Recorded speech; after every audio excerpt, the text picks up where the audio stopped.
Bonjour et bienvenue chez les douceurs de Maëlys. Je vous retrouve aujourd'hui pour une nouvelle recette et on va réaliser ensemble une pâtisserie phare du mois du Ramadan.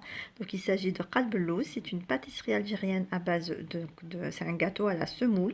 Ici nous réaliserons aussi une farce aux amandes pour venir donc garnir et donner un peu plus de goût à ce gâteau qui sera bien entendu arrosé d'un sirop aromatisé au citron et à la fleur d'oranger. Alors ici pour la préparation donc de ma pâte, nous aurons besoin donc de semoule grosse. Alors il faudra choisir un grain qui est assez gros pour avoir un gâteau donc qui sera bien moelleux et ne sera pas pâteux du tout. Donc moi je vous donne ma méthode. Donc ce que je fais pour avoir une mesure exacte et un gâteau pas très haut, donc je prends mon plat comme vous pouvez le voir. Donc ici je vous donne les dimensions de mon plat, il fait 30 cm sur 24. Donc je tasse bien ma semoule dans mon plat. Donc je mets une quantité en fait dans mon plat et ensuite ce que je fais c'est que je vais plonger mon doigt comme vous pouvez le voir et il faudrait qu'en fait j'ai une demi-phalange. Voilà, donc ça sera pas très haut en fait pour vous mais c'est pas bien grave puisque le gâteau il sera donc enduit de beurre, il sera quand même mouillé avec de l'eau et ensuite après la cuisson il sera aussi arrosé d'un sirop, donc le grain va gonfler et va donner forcément un gâteau un peu plus haut que là juste avec de la semoule sèche. Donc vous faites comme ça, donc vous mettez votre semoule dans votre plat, vous la répartissez bien pour avoir donc le même niveau partout. Ensuite vous plongez votre doigt et vous calculez une demi-phalange. Une fois que vous avez fait cette étape, vous allez pouvoir donc diviser votre quantité de semoule en deux parties. Donc il faudra essayer de remplir soit un verre, soit un bol, peu importe l'ustensile que vous allez utiliser. Le tout, c'est de pouvoir donc mettre cette semoule dans deux ustensiles de la même taille. Donc deux bols ou deux verres ou autres de la même taille. Donc vous remplissez deux mesures de semoule. Alors, une fois que vous avez divisé votre quantité de semoule en deux mesures, donc avec deux bols différents, donc vous la mettez dans un grand plat pour pouvoir bien la travailler. Et on va rajouter donc la même mesure de sucre. Donc là, on met deux mesures de semoule et une mesure de sucre. Donc là, on mélange bien la semoule avec le sucre.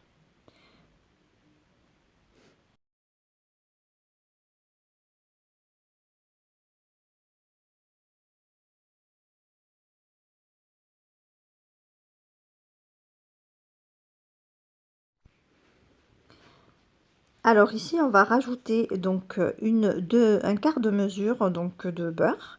Alors en fait, il faut toujours utiliser le même ustensile, donc avec lequel vous allez mesurer et la semoule, et le sucre, et la matière grasse.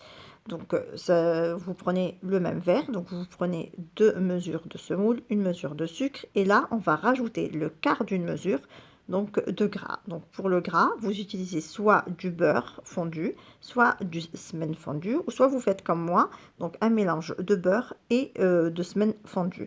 Donc vous les faites fondre sur un feu doux, surtout si vous utilisez du beurre, il faudrait que vous éliminiez carrément le lait qui contient, donc pour avoir donc un beurre bien clarifié. Ensuite, donc je le verse sur ma semoule et je viens la travailler doucement des bouts des doigts. Donc je mélange bien donc pour enduire bien mes grains de semoule avec la matière grasse. Alors je mélange bien ma semoule avec ma matière grasse et je vais la laisser reposer juste quelques minutes, le temps de préparer le sirop. Donc ici je passe à la préparation de mon sirop que je vais utiliser donc pour arroser mon gâteau une fois qu'il sera cuit. Donc dans ma marmite j'ai mis 1 litre d'eau, je rajoute donc 500 g de sucre et je vais porter le tout à ébullition. Donc dès que ça commence à bouillir, on peut compter 15 minutes, le temps de la cuisson du sirop, et on pourra à ce moment-là stopper donc la cuisson. Je vais rajouter une rondelle de citron pour parfumer mon sirop. Et juste avant de stopper la cuisson, je rajouterai donc l'équivalent d'un demi-verre de thé, donc d'eau fleur d'oranger, pour aussi lui donner un peu plus de goût. Voilà, donc là vous laissez sur le feu. Une fois que ça commence à bouillir, vous comptez 15 minutes et ensuite vous arrêtez la cuisson. Alors à présent, on va passer à la préparation donc de la farce aux amandes. Donc moi, pour mon plat, donc qui fait 30 cm par 24, j'utilise 200 g d'amandes. Donc ces amandes, donc je les ai faites griller un petit peu au four et ensuite je les ai réduits, alors pas, c'est pas carrément en poudre, mais je les ai en fait concassés finement et j'ai gardé un petit peu des grains visibles pour avoir un petit peu, apporter un petit peu de croquant. Donc je place mes amandes dans un saladier. Ici j'ai rajouté une cuillère à soupe de cannelle pour parfumer donc mes amandes et je viens mélanger le tout. Alors si vous n'aimez pas la cannelle, il est toujours possible donc de la remplacer par de la vanille en poudre par exemple.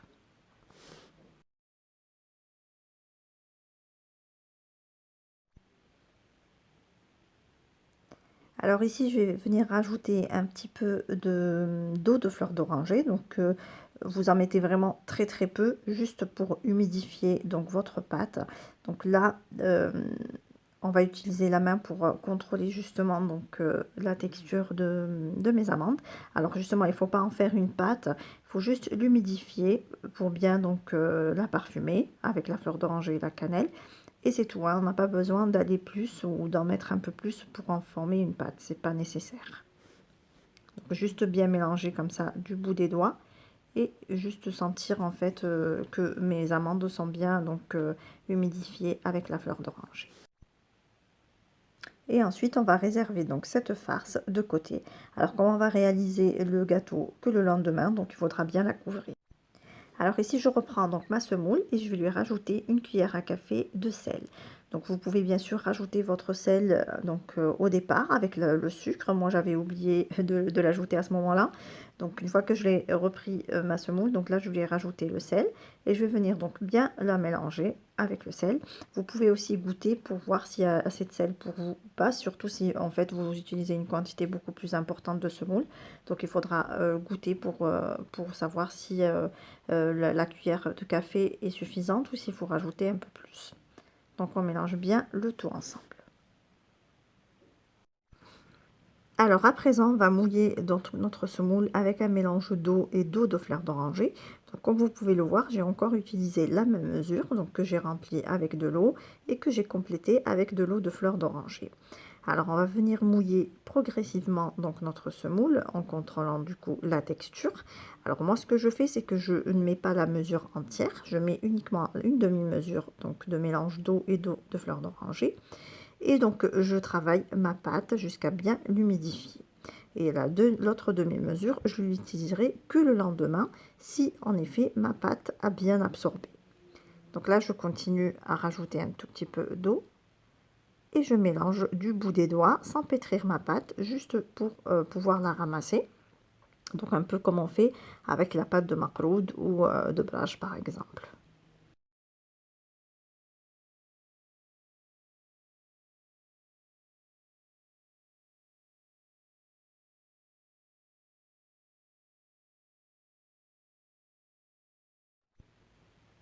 Alors une fois que j'ai bien donc humidifié toute ma semoule avec la moitié de ma mesure d'eau et de fleur d'oranger, je vais venir donc récupérer ma pâte et je vais la placer dans un sac de congélation.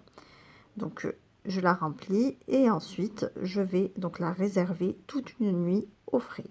Donc moi je vais la laisser au réfrigérateur. S'il fait froid chez vous, vous pouvez la laisser donc à température ambiante.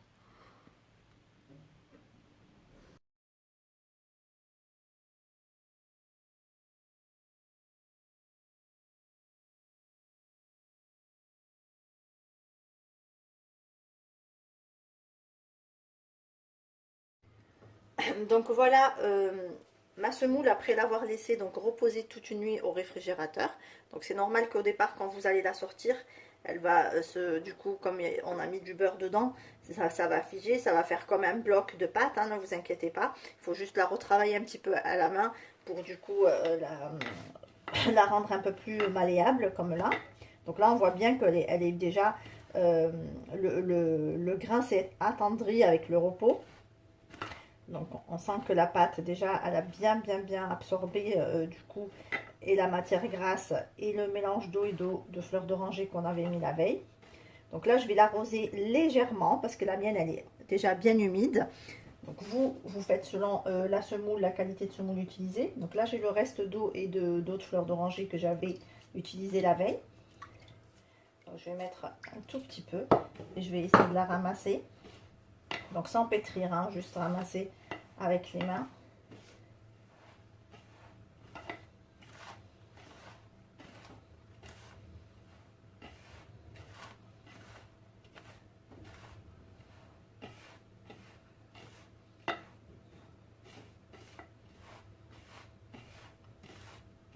Donc voilà, travaille bien du bout des doigts. On va rajouter un tout petit peu d'eau.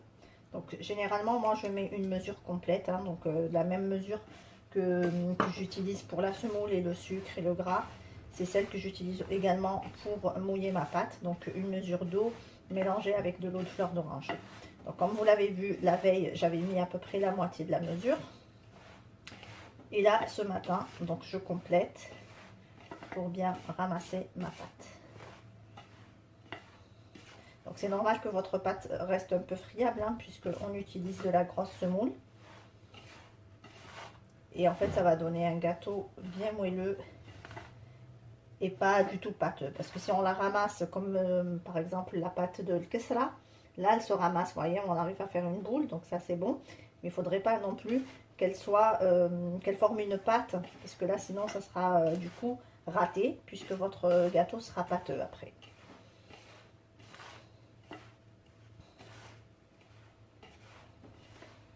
Mais déjà là on le sent au toucher, le grain hier il était un peu plus dur parce que forcément il n'était pas du tout mouillé. Là il a bien absorbé toute la nuit, donc du coup on le sent, du coup rien qu'au toucher on sent que le grain s'est attendri.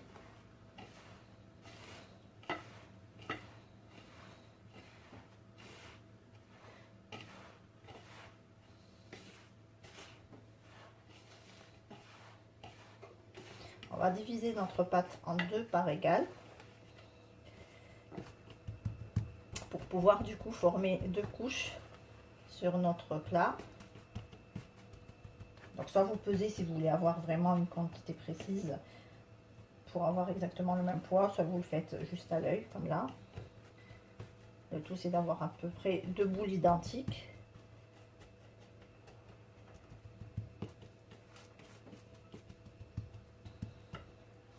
Et on va pouvoir du coup passer au façonnage de notre qalb al-lawz. Voilà. Ici on va venir donc badigeonner notre plat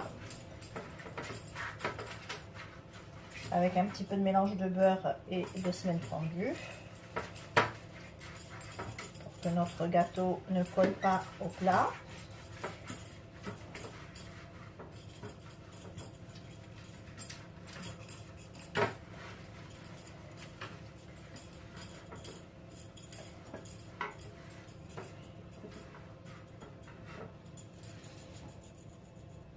Donc ici j'ai mis ma première couche de pâte et je viens bien donc la répartir dans tout mon moule.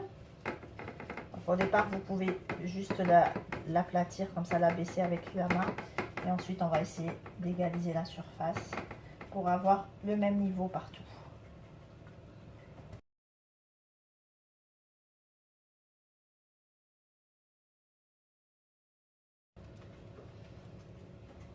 Alors quand vous l'abaissez comme ça avec la main, il faut faire avoir la main légère, hein. Il ne faut pas trop appuyer pour pas avoir après un gâteau pâteux.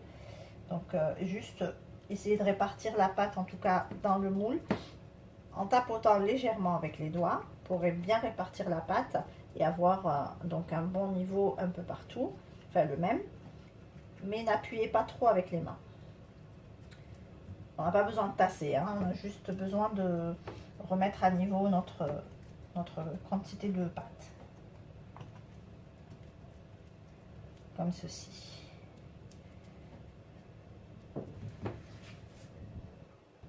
Donc là, avec le dos d'une cuillère, on peut juste passer légèrement, comme ça, pour lisser la pâte. Et aussi s'assurer que toute ma pâte est au bon niveau. On n'a pas un côté plus haut qu'un autre.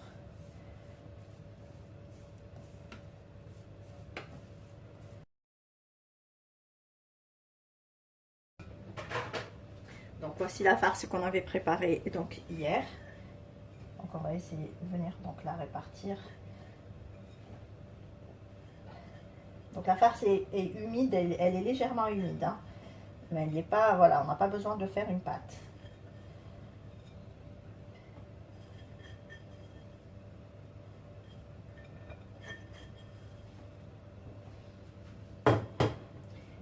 Et pareil qu'avec la première couche de semoule, on va venir un petit peu répartir les amandes sur toute la surface de mon plat.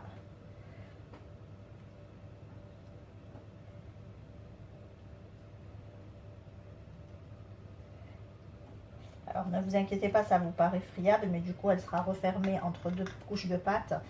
Quand vous allez la couper, les amandes elles vont rester bien en couche au milieu. Donc déjà elle sera refermée entre deux couches de pâte, et en plus comme on va l'arroser de sirop, du coup ça va imbiber même les amandes.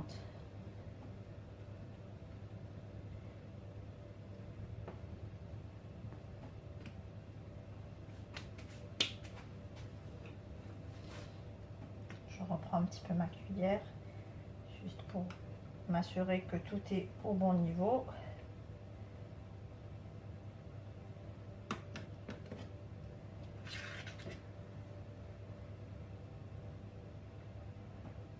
Voilà. Et là, on va rajouter la dernière couche de semoule. On va faire des petits tas.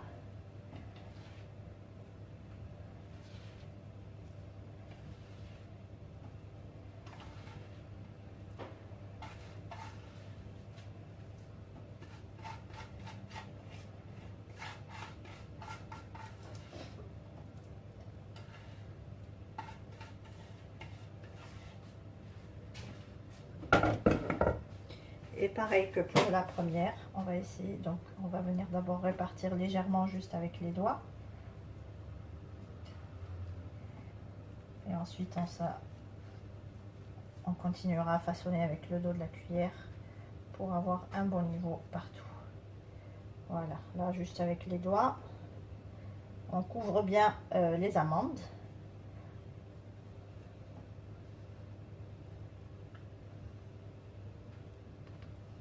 Vous voyez, hier quand on avait mesuré la quantité de semoule, on n'était pas arrivé à ce niveau-là. Donc la semoule, elle a déjà bien gonflé avec le gras et l'eau qu'on lui a rajouté. Donc déjà, ça fait un gâteau un peu plus haut. Puis on a rajouté aussi une couche d'amandes. Donc ça fait un peu de hauteur. Et là, c'est pas encore fini, puisque une fois qu'il sera cuit, on va encore l'arroser de sirop. Et le gâteau va donc encore plus gonfler. Voilà.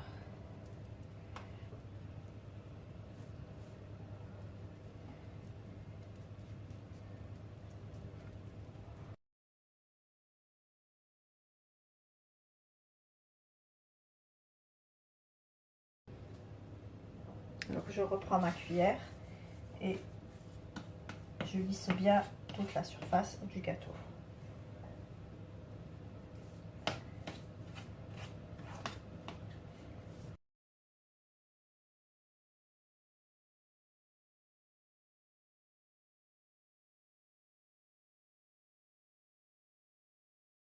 Voilà, donc là j'ai bien lissé toute la surface de mon plat. Donc là on va venir badigeonner notre pâte avec le reste de beurre fondu et de semelle.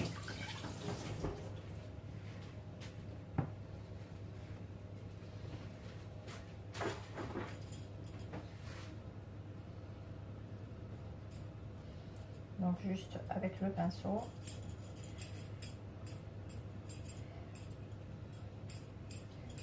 On répartit bien une couche de gras pour avoir un gâteau bien doré.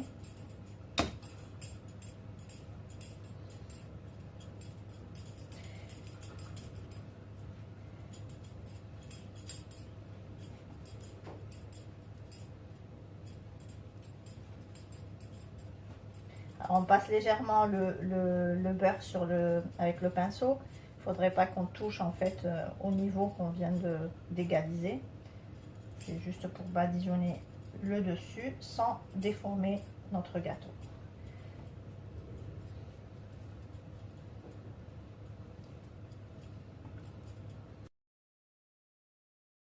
Donc Donc là, on va venir avec le couteau découper des parts. Donc moi, je vais essayer de découper. Alors, il faut aller jusqu'au bout, hein.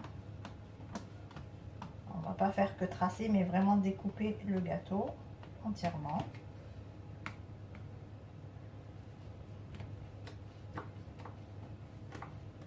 Après, pour la découpe, en fait, vous faites selon le nombre de parts que vous souhaitez obtenir. Et pareil, si vous souhaitez un gâteau, enfin une part, une grande part ou une petite part. Moi, je vais essayer de le faire pas trop grand, donc je vais découper aussi en 4 de ce côté-là.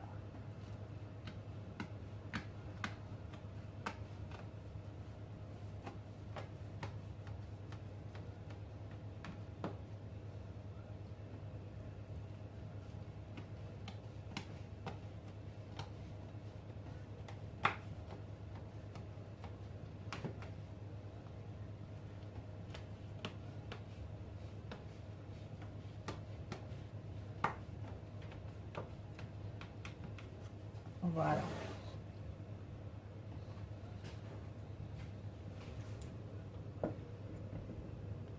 Alors ici j'ai des amandes entières, donc avec leur peau. Je vais venir donc décorer chaque part de mon gâteau avec une amande.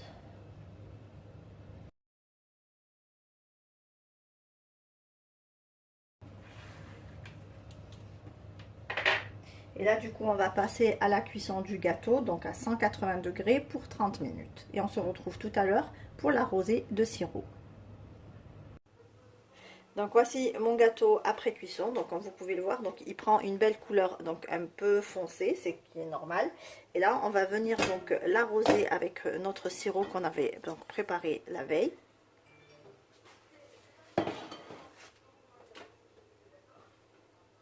Alors on arrose tout de suite le gâteau tant qu'il est chaud en fait avec du sirop froid.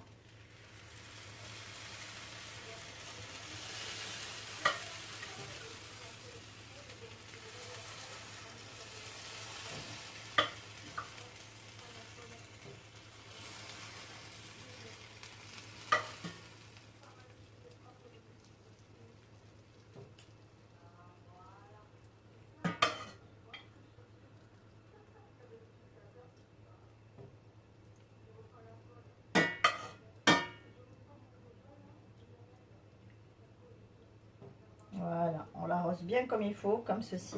On va les laisser absorber une première fois, puis on rajoutera le reste de sirop en une deuxième fois.